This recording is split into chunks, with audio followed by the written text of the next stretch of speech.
Great news, guys. We're all gonna be rich. I've already found one NBA move for tonight that has a 0.0% chance of losing, as well as a 3-ball parlay that could easily get us all into the Gambling Hall of Fame. We're gonna get to all that in just a second, but first, subscribe to this channel. Do something nice for yourself for a change. You work too hard not to. While you're at it, go ahead and get the notifications on. As you already know, we're like 3 bets away from cashing the $10 to 10K challenge, and that video could drop any day now. You don't want to take a chance of missing it. Get the notifications on. Speaking of the 10K challenge, we're probably going with a $12.50 move at any time for the next bet. We just took DraftKings for a ride last night with Isaiah Likely 40 plus receiving yards, and we're now sitting at $1,394. I'll probably pocket a little of that cash for myself and move forward with $1,250 on the next bet. If I can find a move where the odds are around even money, we'll turn that $1,250 into $2,500,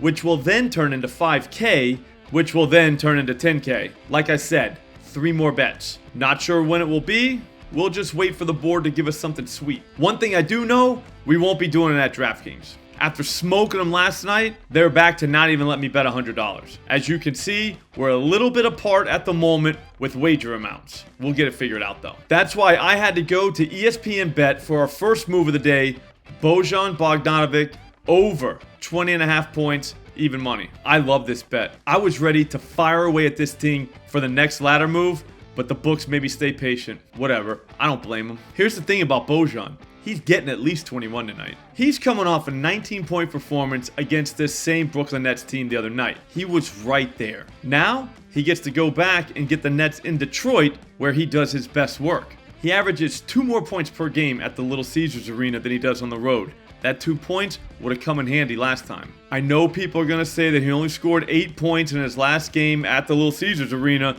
but that was an emotional night for him. That game was against his former team, the Utah Jazz, who he probably loved. Have some respect. The last game at the Little Caesars Arena before that, he dropped 33 against the Philadelphia 76ers. Bojan is legit. As I already said, tonight he's getting the Brooklyn Nets, and they give up the 3-ball. We're talking 39% on the road so far this season. They've also been fouling the hell out of people lately. Over the last 3 games, 21% of their opponents' possessions have ended with the Nets hacking somebody. That's led to Brooklyn's opponents shooting 26 free throws a game in that 3-game stretch. That's terrible. Bojan scores from everywhere on the floor, and from the looks of it, everywhere is pretty much open tonight. I honestly think 25 plus might be in play here. Another game I like is the Jazz Spurs, but we don't have anything available player prop wise yet, so there's nothing we can really do at this point. Obviously, I'll be looking to jump on something, so follow me on Pickett if you want to see what happens with that. Pickett is a free bet tracking app that's synced to all my sports books. Whenever I make a bet, it shows up there,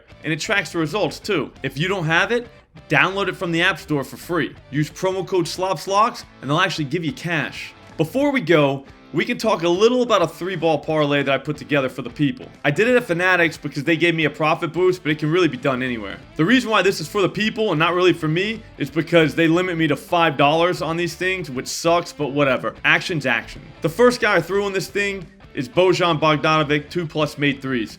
We don't have to talk about that one very much. We just talked about him for like 5 minutes. Next up, CJ McCollum, 2 plus made 3s. I don't think CJ's ever played an NBA game where he didn't sink at least 2 threes. No need to fact check that. The Memphis Grizzlies are in town again tonight, and the last time CJ saw him, he canned 6 trays. Both Zion and Brandon Ingram played in that game, so there was no weird lineup stuff going on. CJ was just drilling threes because the Grizzlies are a team that people attack from behind the arc. On the season, their opponents have taken almost 37 3-point attempts per game. Over the last 3 games, that number swelled to 40. CJ's going to get his attempts. He just needs to hit 2. Finally, we can just throw in Terry Rozier, 2 plus made 3s, and call it a night. He's done this in each of his last 6 games where he played at least 30 plus minutes. I think he plays all night tonight, so we should be good there. Even if the Hornets get rolled again, he should still be out there. In each of the last 2 games he played, they got smoked, and Rozier was still in for 30 plus minutes. Since he's out there, he'll be shooting 3s. In 3 of the last 5 times he's played 30 plus minutes, he's taken double-digit 3s. We just need him to hit 2. I think he does that pretty easy. Hopefully you can get more than $5 on this thing because it's cashing. See you guys later on the live stream. Don't forget to turn on the notifications.